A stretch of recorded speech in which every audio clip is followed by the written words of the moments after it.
Hello everyone, and today we are starting from a point many viewers overlook. What actually happened to Baris Baktas after the emotional saturation of Kansasekleri? Because while the audience was still processing the ending of Baron's journey, Baris had already moved into a completely different production environment. His involvement in Kuduz Fatihi, Selahattin Ayubi, was not just a role change, but a structural shift, moving from a daily drama format into a historical narrative that relies heavily on physical staging, group scenes, and visual authenticity. Reports about his preparation, including the long transformation process for his look, showed how much emphasis the production placed on immersion, which is critical because historical dramas do not allow actors to rely solely on facial expression. They demand presence across costume, posture, and action. At the same time, Yagmur Yuksel was navigating a very different kind of uncertainty, one that did not involve immediate large-scale productions, but instead a fragmented transition into new formats. The reported development of the digital series, Kartma, where she plays a journalist with supernatural abilities, positioned her in a concept-driven narrative rather than a relationship-driven one. This is a significant pivot because, unlike Dylan, who existed inside emotional dependency structures, this new character suggests agency, investigation, and transformation driven by external forces rather than family dynamics.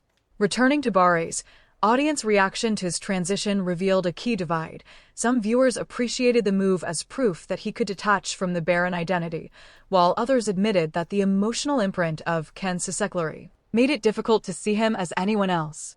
This is a known pattern in Turkish television, where long-running daily roles create such strong associations that even radical visual changes cannot immediately erase them. However, the fact that his popularity reportedly grew in regions like the Middle East suggests that the transition did not weaken his reach. In some ways, it expanded it. Meanwhile, Yagmur's situation became more complex with reports that another planned project, Kizgin Topraklar, was cancelled before production could begin.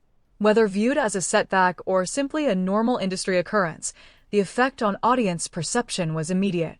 Fans began interpreting delays as signs of hidden issues, while others defended her, arguing that careful project selection is more important than rapid visibility.